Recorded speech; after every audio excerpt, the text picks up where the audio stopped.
नमस्कार दोस्तों, मैं अभिषेक चौहान एक बार फिर से आप सभी का हार्दिक स्वागत करूंगा आइकॉनिक स्टडीज़ के इस यूट्यूब चैनल पर। मेरे प्यारे साथियों, आज की इस क्लास में हम डिस्कस करने वाले हैं सामान्य ज्ञान के कुछ ऐसे क्वेश्चंस और आंसर जो कि आपके आगामी सभी परीक्षाओं के दृष्टिकोण से बहुत ज़्यादा महत्वपूर्ण साबित रहेंगे।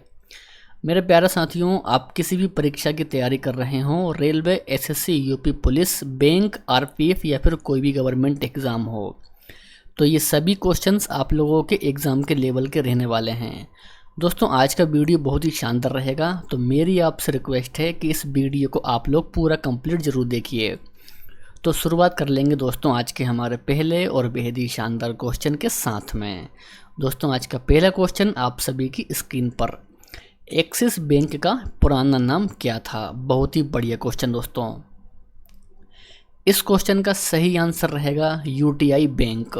दोस्तों, यूटीआई बैंक था एक्सिस बैंक का पुराना नाम। राइट आंसर इस क्वेश्चन का ऑप्शन ए रहेगा और ये आपको ध्यान में भी रखना है, ठीक है ना। चलिए तो आगे बढ़ेंगे। 1 किलोग्राम कितने न्यूटन के बराबर होता है? दोस्तों, रेलवे की परीक्षाओं में ये क्वेश्चन कई बार देखा गया है। सही आंसर है 9.8 न्यूटन के बराबर होता है 1 किलोग्राम। तो ये भी आपको ध्यान में रखना है, ठीक है। चलिए नेक्स्ट है, 1959 तक पाकिस्तान की राजधानी क्या थी? 1959 तक राइट आंसर रहेगा कराची थी दोस्तों। इसके अलावा यदि आपको इनमें से किसी भी क्वेश्चन का आंसर पता है तो नीचे कमेंट बॉक्स में आपको उस क्वेश्चन का भी आंसर करते हुए जाना है, ठीक है ना। चलिए तो चौथा क्वेश्चन हमारा, इंडिया विंस फ्रीडम के लेखक कौन हैं? Very important question. Right answer है दोस्तों इस क्वेश्चन का मौलाना अबुल कलाम आज़ाद। दोस्तों, मौलाना अबुल कलाम आज़ाद हैं इंडिया विंस फ्रीडम के लेखक। 5 क्वेश्चन दोस्तों, दीर्घ ज्वार भाटा किस दिन होता है? दीर्घ ज्वार भाटा, स्टार मार्क कीजिए दोस्तों इस क्वेश्चन को भी। राइट आंसर रहेगा दोस्तों अमावस्या और पूर्णिमा के दिन होता है दीर्घ ज्वार भाटा। तो इस क्वेश्चन का सही आंसर रहेगा ए और बी दोनों। आगे है कि सूचना का अधिकार अधिनियम किस वर्ष पारित हुआ था? राइट आंसर रहेगा 2005। दोस्तों, 2005 में पारित हुआ था सूचना का अधिकार अधिनियम। माई एक्सपेरिमेंट विथ ट्रुथ के लेखक कौन हैं? दोस्तों, महात्मा गांधी हैं माई एक्सपेरिमेंट विथ ट्रुथ के लेखक। ये भी आपको ध्यान में रखना है। मंगल पांडे ने 1857 के विद्रोह की पहली गोली कहाँ चलाई थी? राइट आंसर रहेगा बैरकपुर। दोस्तों, बैरकपुर में चलाई थी मंगल पांडे ने 1857 के विद्रोह की पहली गोली। फ़ारेनहाइट और सेल्सियस का मान कितने डिग्री ताप पर बराबर होता है? राइट आंसर रहेगा -40 डिग्री सेल्सियस पर होता है फ़ारेनहाइट और सेल्सियस का मान बराबर, ठीक है ना। चलिए तो आगे है, ऑस्ट्रिया की मुद्रा क्या है? राइट आंसर रहेगा यूरो। दोस्तों, यूरो है ऑस्ट्रिया की मुद्रा। सहारा रेगिस्तान किस महादेश में है? दोस्तों, सहारा रेगिस्तान है उत्तरी अफ्रीका में। शांति स्वरूप भटनागर पुरस्कार किस क्षेत्र में दिया जाता है? Very important question. दोस्तों, विज्ञान के क्षेत्र में दिया जाता है शांति स्वरूप भटनागर पुरस्कार। प्राणियों की संख्या कितनी है? तो 18 है दोस्तों प्राणियों की संख्या। सिंचाई कर लगाने वाला पहला सल्तनत कालीन शासक कौन था? दोस्तों, वे था फिरोज तुगलक। अकबर के द्वारा जजिया कर को कब समाप्त किया गया था? अकबर के द्वारा जजिया कर को कब समाप्त किया गया था? राइट आंसर रहेगा 1564 में किया गया था जजिया कर को समाप्त अकबर के द्वारा। आगे है, अनामिका पुस्तक के लेखक कौन हैं? इंपॉर्टेंट क्वेश्चन दोस्तों। राइट आंसर रहेगा सूर्यकांत त्रिपाठी निराला हैं अनामिका पुस्तक के लेखक। ये भी आपको ध्यान रखना है। द प्रिंस पुस्तक के लेखक कौन हैं? द प्रिंस पुस्तक के लेखक हैं मैकियावेली। भारतीय मौसम विज्ञान विभाग की स्थापना कब हुई थी? दोस्तों भारतीय मौसम विज्ञान विभाग की स्थापना हुई थी 1875 में। इस क्वेश्चन का सही आंसर ऑप्शन बी रहेगा। राष्ट्रीय पक्षी दिवस किस तिथि को मनाया जाता है? राइट आंसर रहेगा 5 जनवरी को मनाया जाता है राष्ट्रीय पक्षी दिवस। नेक्स्ट है कि 3 बीघा कॉरिडोर किन 2 देशों को जोड़ता है? सही आंसर है भारत और बांग्लादेश को जोड़ता है 3 बीघा कॉरिडोर। 21st क्वेश्चन है कि दाब बढ़ने से बर्फ के गलनांक पर क्या प्रभाव पड़ता है? दाब के बढ़ने से तो मेरे प्यारे साथियों बर्फ का गलनांक घटता है दाब बढ़ने से, ये भी आपको ध्यान रखना है। चलिए तो आगे है, तटरक्षक दिवस किस दिन मनाया जाता है?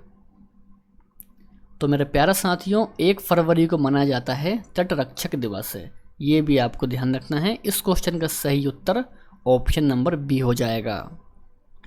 जैनियों के पहले तीर्थकर कौन थे? राइट आंसर रहेगा ऋषभदेव। दोस्तों ऋषभदेव थे जैनियों के पहले तीर्थकर। रेडियो सक्रियता की इकाई क्या है? Very important question. आंसर रहेगा क्यूरी। दोस्तों क्यूरी होती है रेडियो सक्रियता की इकाई। राष्ट्रपति भवन किस पहाड़ी पर स्थित है? परीक्षाओं में दोस्तों ये क्वेश्चन कई बार पूछा जाता है। दोस्तों राष्ट्रपति भवन है रायसीना की पहाड़ी पर।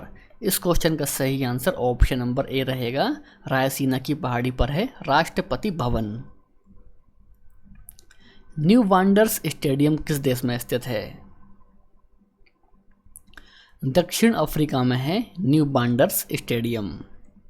आगे है, इकोसिस्टम शब्द का प्रयोग सर्वप्रथम किसने किया था? इंपॉर्टेंट क्वेश्चन दोस्तों। आंसर रहेगा टेंसले। दोस्तों टेंसले ने किया था इकोसिस्टम शब्द का प्रयोग सबसे पहले। विजय घाट का संबंध किससे है? तो विजय घाट का संबंध है लाल बहादुर शास्त्री जी से। खासी और गारो जनजाति किस राज्य में मुख्य रूप से निवास करती है? तो मेरे प्यारे साथियों मेघालय में निवास करती है खासी और गारो की जनजाति। दक्षिण एशिया का सबसे बड़ा मरुस्थल कौन सा है? तो मेरे प्यारे साथियों दक्षिण एशिया का सबसे बड़ा मरुस्थल है थार मरुस्थल। राज्य में केंद्र का प्रतिनिधि कौन होता है? तो मेरे प्यारे साथियों राज्य में केंद्र का प्रतिनिधि होता है राज्य का राज्यपाल। ठीक है ना। आगे है कि स्वतंत्र भारत में प्रथम शिक्षा आयोग कौन सा था? बिल्कुल दोस्तों स्टार मार्क कीजिए इस क्वेश्चन को भी। सही आंसर रहेगा डॉक्टर राधाकृष्णन आयोग था स्वतंत्र भारत में पहला शिक्षा आयोग। चलिए तो आगे बढ़ेंगे। शिवाजी की मां का नाम क्या था? शिवाजी की मां का नाम राइट आंसर रहेगा जीजाबाई। दोस्तों जीजाबाई था शिवाजी की माताजी का नाम। भारत का पहला पनडुब्बी संग्रहालय कहां पर स्थित है? राइट आंसर है कोचीन। दोस्तों कोचीन में है भारत का पहला पनडुब्बी संग्रहालय। एक ही ओलंपिक में सर्वाधिक स्वर्ण पदक जीतने वाले पुरुष खिलाड़ी माइकल फेलिप्स किस देश के हैं? दोस्तों माइकल फेलिप्स हैं यूएसए यानी कि अमेरिका देश के। भारत में कलेक्टर पद का सृजन किस वर्ष हुआ था? तो मेरे प्यारा साथियों भारत में कलेक्टर पद का सृजन हुआ था 1772 में। तो इसलिए इस क्वेश्चन का सही आंसर ऑप्शन नंबर बी रहेगा। चलिए 37 क्वेश्चन करेंगे कि भगवत गीता को अपनी माता कहने वाले महापुरुष कौन थे? बिल्कुल स्टार मार्क करेंगे इस क्वेश्चन को हम। तो भगवत गीता को अपनी माता कहने वाले महापुरुष थे महात्मा गांधी जी। तो सही आंसर इस क्वेश्चन का दोस्तों ऑप्शन ए हो जाएगा। आगे है कि पंचमहल को किसके द्वारा बनवाया गया था? दोस्तों ये क्वेश्चन भी परीक्षाओं में कई बार पूछा जाता है। तो पंचमहल को बनवाया गया था अकबर के द्वारा। राइट आंसर इस क्वेश्चन का रहेगा अकबर। न्याय का जंजीर किसके द्वारा स्थापित किया गया था? सही आंसर है जहांगीर के द्वारा स्थापित किया गया था न्याय का जंजीर। विश्व मौसम संगठन का मुख्यालय कहाँ है? पेरिस, जिनेवा, लंदन या फिर न्यूयॉर्क? दोस्तों इस क्वेश्चन का आंसर आपको कमेंट बॉक्स में करना है। आज का वीडियो आपको कैसा लगा, आपको अपनी राय भी इस कमेंट बॉक्स में बताना है। दोस्तों इसके अलावा यदि आप आज पहली बार इस चैनल पर आए हैं तो चैनल को भी सब्सक्राइब करना है। तो मिलेंगे हम नेक्स्ट वीडियो में। जय हिंद, वंदे मातरम।